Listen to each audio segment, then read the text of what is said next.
Hello there, a very good evening and a warm welcome to the news live here on Rupahini. I'm Hasini Lianage. I'm Thilina Udayaratna. First up, your headlines for tonight.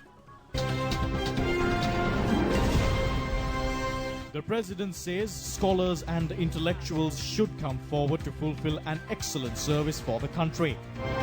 Australia pledges to extend maximum support to Sri Lanka's economic reforms. Indonesia donates 5,000 metric tons of rice as a prompt response to a request made by the President. Mass Media Minister Gayantha Karunatilaka says the government has no intention to ban social media networks. The maximum deposit limit for 15% special interest rates for senior citizens' fixed deposits has been increased to 1.5 billion rupees. The special commodity levy on a kilogram of coconut oil is to be reduced by 20 rupees. 80 people dies from bird flu in China.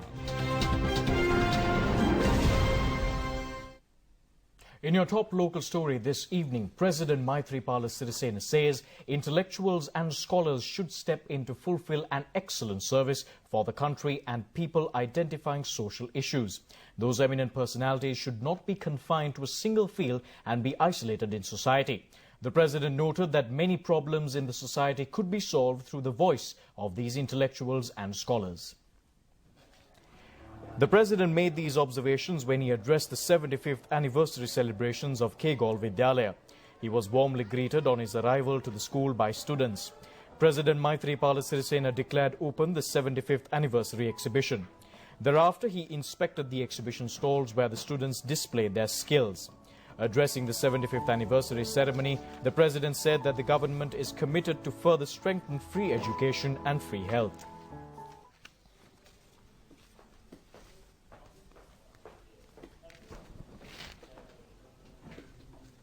The President said that the principal of the school has made a request from children as a father. No one can refuse a request by a father on behalf of children.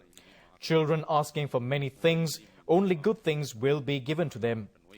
Meanwhile, the principal has not only made the request but also handed over a plan of the 3-storied building to him. Many requests were made during visits to schools, but such requests were yet to be implemented. He said that the principal of the school can see what he has written on the note. Necessary finances had been allocated to his secretary towards this end. It is essential to build better citizens in a commercialized society where there is a belief of settling all problems and issues with money. Scholars should step in to contribute their share towards this end.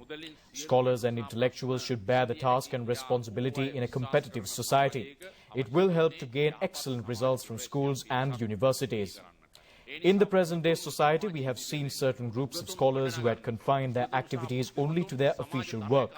Their commitment of those eminent persons to essential to fulfill their services very much better for the people by identifying social problems and issues.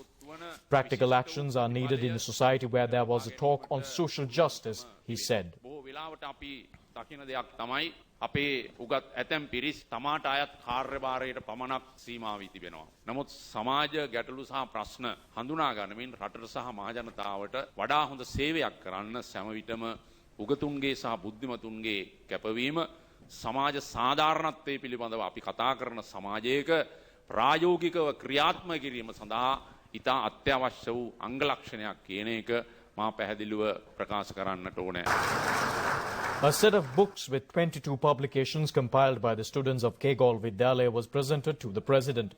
Several students who excelled in studies and extracurricular activities received awards from the President. Ministers Ranjit Siambalapitiya, Kabir Hashim, several people's representatives, principal of the school GAMS Sarat Chandra and the tutorial staff were present on the occasion. Australia pledges to extend maximum support for Sri Lanka's economic reform process towards successfully transforming the island as an economic and financial hub in the Indian Ocean. This pledge was given by the Australian Prime Minister Malcolm Turnbull when he met Prime Minister Ranil Wickremesinghe at the Parliamentary Complex in Canberra. A dignified welcome ceremony to greet the Sri Lankan Prime Minister was held at Australian Parliamentary Complex.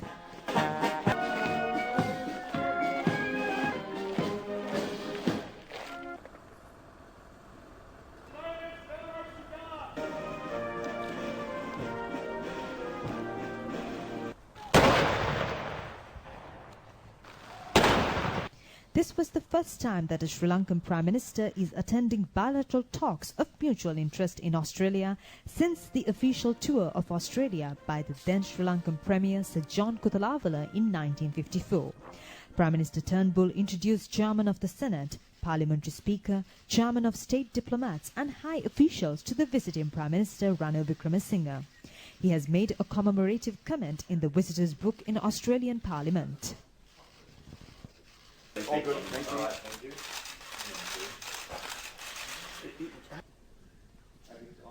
During his bilateral talks, Australian Prime Minister reiterated that he is happy to organise Prime Minister Ranil Wickremesinghe's official tour of his country.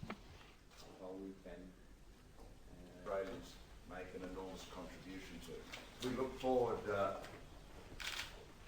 returning to Asia Pacific. A meeting also took place between Prime Minister Ranil Wickremesinghe and Australian Minister of Industrial Innovations and Science Arthur Sinodennis at the Parliamentary Complex. The Australian minister noted that his country is set to support to conduct a survey to identify the places of mineral resources in Sri Lanka and to prepare a mineral resource map based on its results. Prime Minister Ranil Wickremesinghe held a discussion with Australian Immigration and Border Minister Peter Datland. He told the visiting Premier that action will be taken to provide more opportunities for Sri Lankan students to further their studies in Australia. Prime Minister Ranil Wickremesinghe has pledged to extend his country's fullest support to combat human smuggling. Australian Foreign Minister Jill Bishop and Prime Minister Ranil Wickremesinghe held special talks. She said that it is essential to pay a special attention on maritime peace and security in Indian and Pacific Ocean regions. Prime Minister Ranil Wickremesinghe also called on Australian parliamentary opposition leader Bill Shorting. The opposition leader hailed Sri Lankan Consensus government's program of restoring amity and reconciliation among communities. The Sri Lankan Premier noted that a new model should be planned to suit the region, considering views of all political parties committed to protect parliamentary traditions. Minister Bill Shorting said that he will focus attention towards this end. Two memorandum of understandings were signed today with the aim of improving sports development and economic cooperation between Australia and Sri Lanka. The MOU on sports development was signed by Australian Sports and Health Minister Greg Hunt and his Sri Lankan counterpart Dayasiri Jayasekara. The Economic Cooperation MOU was signed by Australian High Commissioner in Sri Lanka, Bruce Hudson, and Sri Lanka Finance Ministry Secretary Dr. R.H.S. Samaratunga.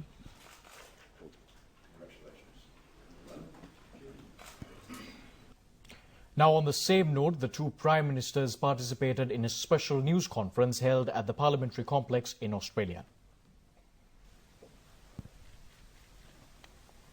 Our close relationship and our many ties are only strengthened by our friendly competition on the cricket pitch, which we agreed was the only area in which we are rivalrous. It'll be on full display tonight at the match between the Sri Lankan team and the Prime Minister's 11, and I'm looking forward to hosting you, Prime Minister, for what will no doubt be an exciting match. I do have a problem whether my delegation is full of officials or full of cricketers, since I have two cricketers on the delegation. But that at itself shows the friendship between Australia and Sri Lanka. Sri Lanka and Australia have shared a common past. There were many values we inherited, and Australia today is one of the leading members of the Asia-Pacific region. Sri Lanka has ended the war. Together with President Sirisena and his party, we have formed a national government for healing, for reconciliation, for deepening and strengthening the democratic structures. Because now Sri Lanka has to look to the future. And when we look to the future, we have no better friend than Australia. We have worked together, we've been together in the most difficult times, and have stood with us during the internal conflict in Sri Lanka. Sri Lanka's position as a strategic hub in the Indian Ocean has now been recognized, and we seek to build on it for business and for logistics, for manufacturing. Asia Pacific is full of potential, of exciting ideas, and this is where the future lies. We are going to expand in these areas, and I've been talking to the Prime Minister on closer cooperation between our two countries and how we could with similar-minded countries and other leaders influence the outcome. We want peace. We want everyone to prosper. And we want to ensure there are secure lanes of shipping in our area. So we look forward to Australia to gain some of the technology that is required to look at the prospects of coming to Sri Lanka and investing, and more than anything else, a very, very close relationship that will carry on for the next few decades. We can set an example of that close friendship built on cricket. You mentioned that there haven't been any Sri Lankan people coming from booths since 2013. Has there been a dialogue between the two governments as to reconcile this matter completely? We have been talking under the last government and this government. I think the State Minister for Defence was here. We are continuing. We don't want anyone to come from Sri Lanka into it. There are no reason. It's settled here in Sri Lanka, and we are looking at investments to further develop Sri Lanka. There are no need for people to be coming in here. And there have been certain human rights allegations as well, violation allegations as well. They left Sri Lanka illegally. They are welcome to return to Sri Lanka, and we won't prosecute them. So they can come back to Sri Lanka, and we will help them. But remember, they broke the law to come into Australia, or attempting to come to Australia. You say your country is healing, but those people did leave. They don't want to come back. They'd rather remain in the camps for now. What's your message to your nationals? Come back. All is forgiven. It's quite safe in Sri Lanka. We just started the missing persons office. It's quite safe to come back, and some of them have gone from areas in which the conflict never took place. All of them are not even Tamils. And even the TNA wants all the Tamils to come back. We should not make a mess of ourselves like they've gone and done in Europe. Indonesia has donated a stock of 5,000 metric tons of rice to Sri Lanka on the directions made by President Joko Widodo. The Indonesian government has made this donation of rice as a prompt response on a request made by Sri Lankan President Maithripala Sirisena. Indonesian President Joko Widodo noted that this donation was made as a token of strong friendship between Sri Lanka and Indonesia.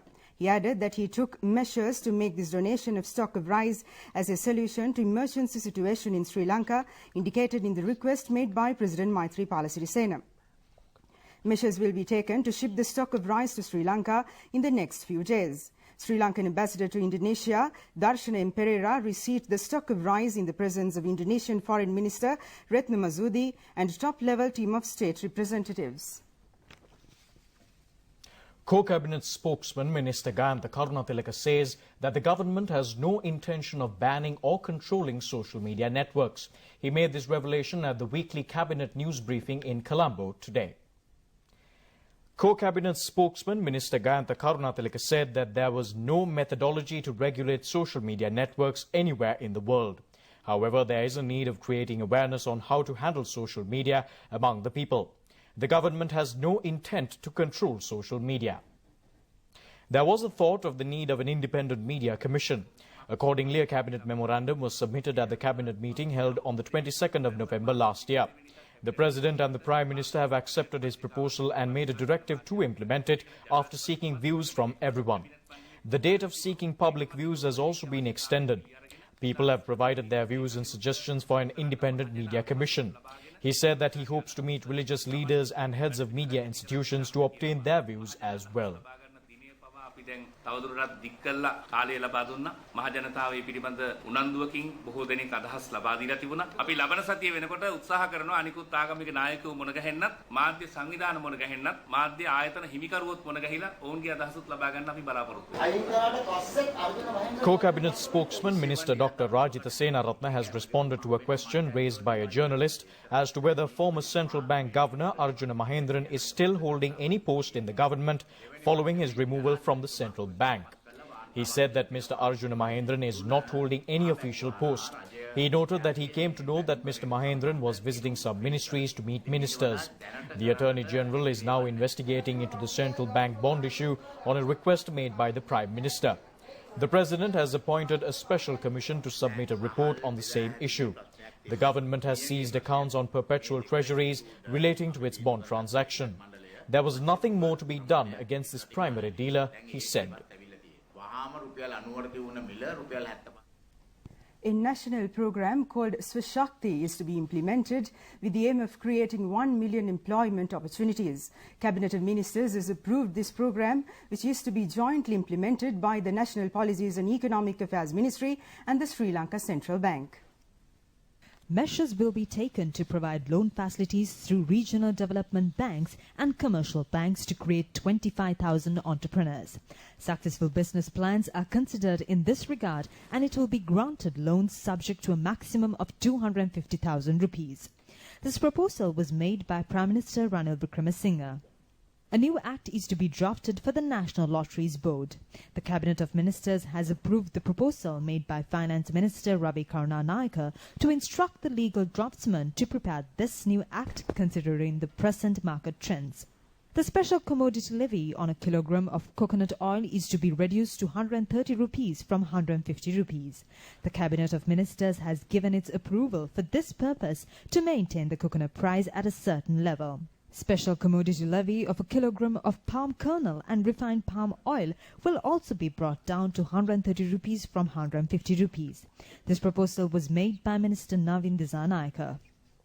The Cabinet of Ministers has given its approval to a proposal made by Minister Nimal Siripala de Silva to purchase 1,000 new passenger transport buses for the Sri Lanka Transport Board. The aim is to improve public transport service. 900 passenger transport buses and 100 luxury buses are to be purchased under the Indian line of credit. The Ministry of Finance has decided to raise the maximum limit of the deposit up to 1.5 million rupees for the 15% special interest rate being given to senior citizens' fixed deposits. Secretary to the Finance Ministry has informed the Central Bank to issue necessary guidelines relating to the implementation of the 2017 budget proposal.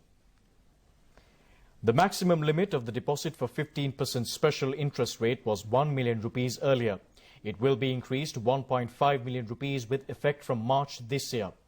15% interest rate for fixed deposits up to 1 million rupees for senior citizens over 60 years of age was introduced from the 100-day budget in 2015. The Treasury bears the cost for the change of interest rate. It has spent 13 billion rupees for this purpose last year. There were around 91,000 senior citizens' accounts at that time. The Finance Ministry says it had increased to 450,000 by the end of 2016. Around 500,000 senior citizens maintain fixed deposits in banks after the announcement was made in the 2017 budget on increasing the maximum deposit level to 1.5 million rupees for 15% special interest rate. Finance Minister Ravi Karunanayake says the government has introduced various facilities after 2015 for the welfare of elders in Sri Lanka. Now let's have a look around Asia in 1 minute.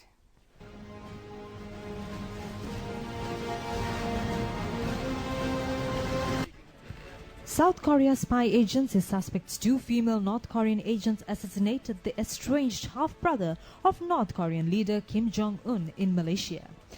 Voters turn up at polling booths to exercise their franchise in India's northern Uttar Pradesh and Uttarakhand states. Kung Fu grandma practices Chinese martial arts for 9 decades.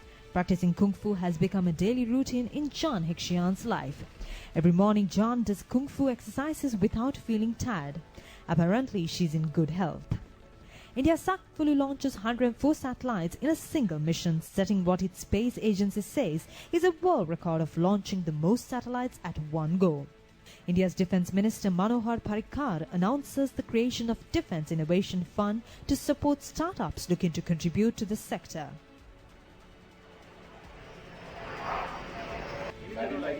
Momentarily deviating from local stories, AIA-DMK General Secretary V.K. Sasikala on Wednesday left Chennai for Bengaluru after taking a vow in front of her friend and former Tamil Nadu Chief Minister Jayalalitha's burial site on Marina Beach.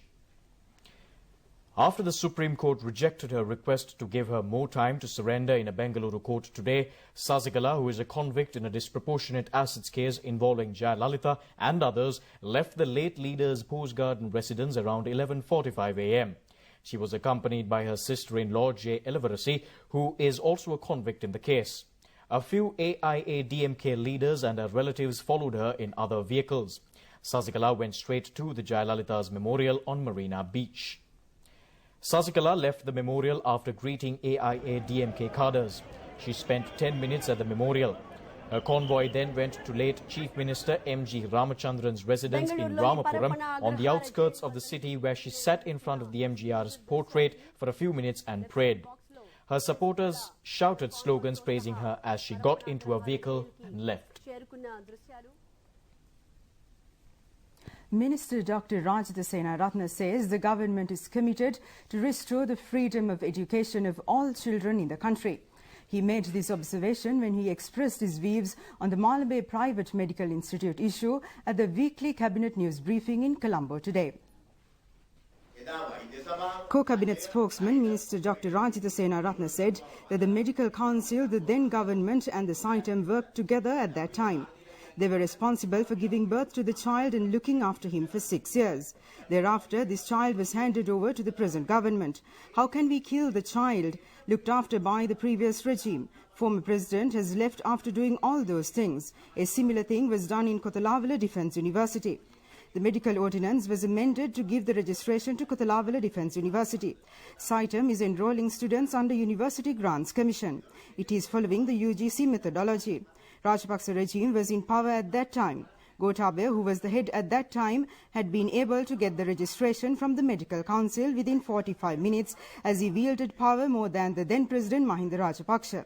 Medical Council chairman has made a statement against it.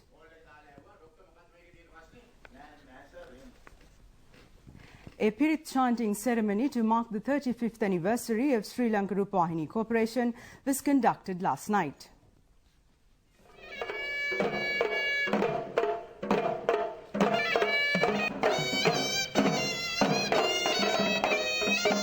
A Pirit chanting ceremony was held at SLRC lobby. Parliamentary Affairs and Mass Media Minister Gayantha Karnatilaka brought the casket of sacred relics in a procession before the commencement of the Pirit chanting.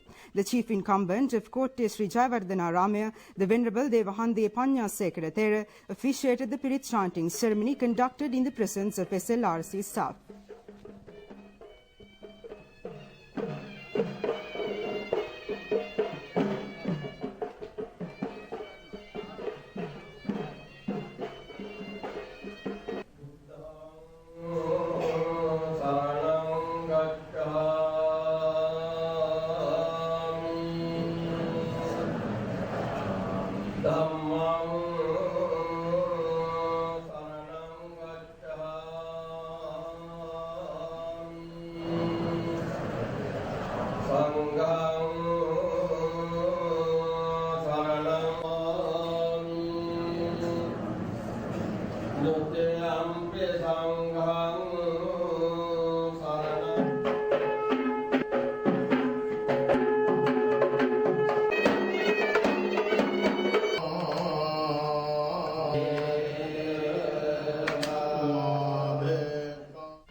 An almsgiving for the members of the Mahasangha took place this morning in connection with the 35th anniversary of Rupawahini Corporation.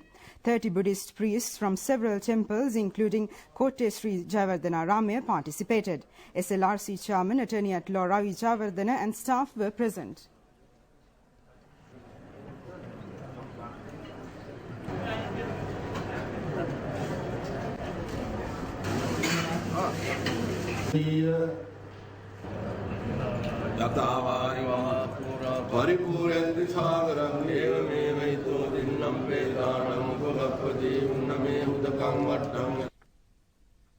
A program of planting trees countrywide as a solution to global warming is being jointly implemented by the Colombo University and the Sri Lanka Rupawahini Corporation.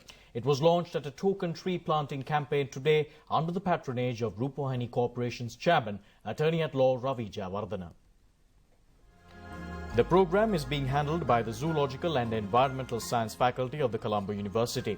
Rupawahini Corporation is the media sponsor and the provider of necessary plants for the countrywide tree planting campaign.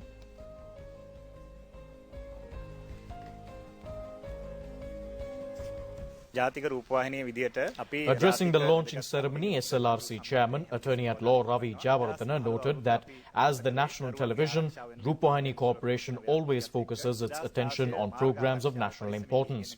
The SLRC has taken an initiative to propagate the importance of protecting children in 2015. In 2016, the corporation has conducted programs of propagating road safety measures.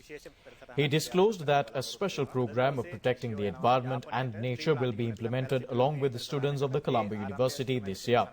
These students will visit Jaffna to carry out tree planting campaigns in the north. The SLRC will also contribute their share towards this end. He added that Rupawahini is committed to this national program aimed at protecting nature, flora and fauna.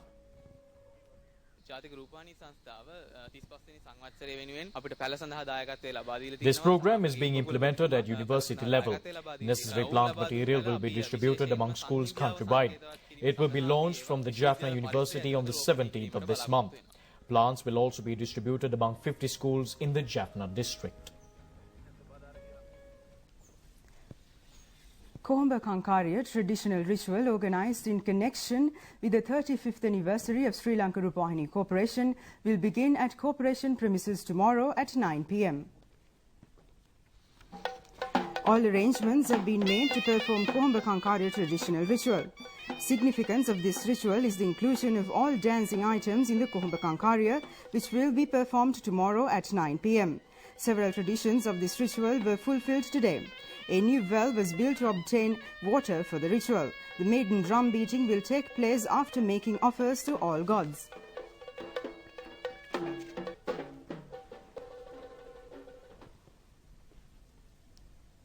Stay tuned, we'll be back with international news after this break.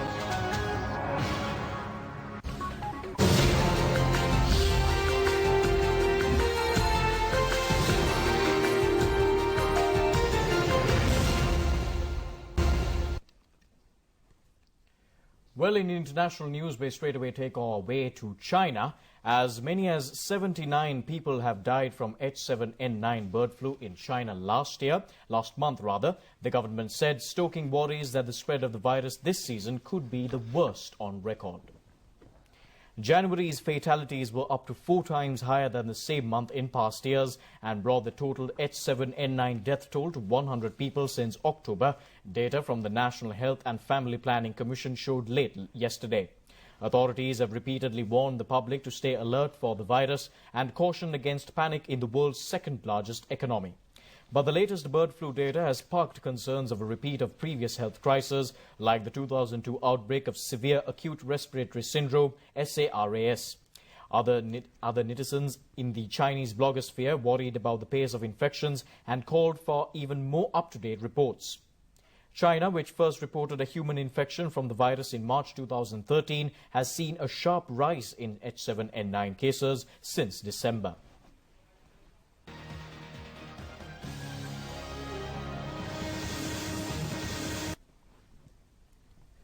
In sports news for tonight, we straight away make our way towards Australia as touring Sri Lanka beat Australian Prime Minister's 11 by 5 wickets in their first T20 warm-up match played at Manuka Oval Stadium in Australia today. Prime Minister Ranil Wickremesinghe, who is on a tour in Sri Lanka, Australia, was among the spectators. Prime Ministers of the two countries were present at the occasion of the toss of the coin. Sri Lanka won the toss and invited Australian Prime Minister's 11 to bat first. They scored 169 runs for the loss of 6 wickets in their allotted 20 overs. Vikum Sanjay bowled best for Sri Lanka, claiming 3 wickets. Chasing a victory target of 170 runs, Sri Lanka hit the winning run in the first ball of the 18th over. Niroshan Dickwella scored a brisk 47 in 26 balls. Skipper Upul Taranga played a captain's innings of unbeaten 47 runs.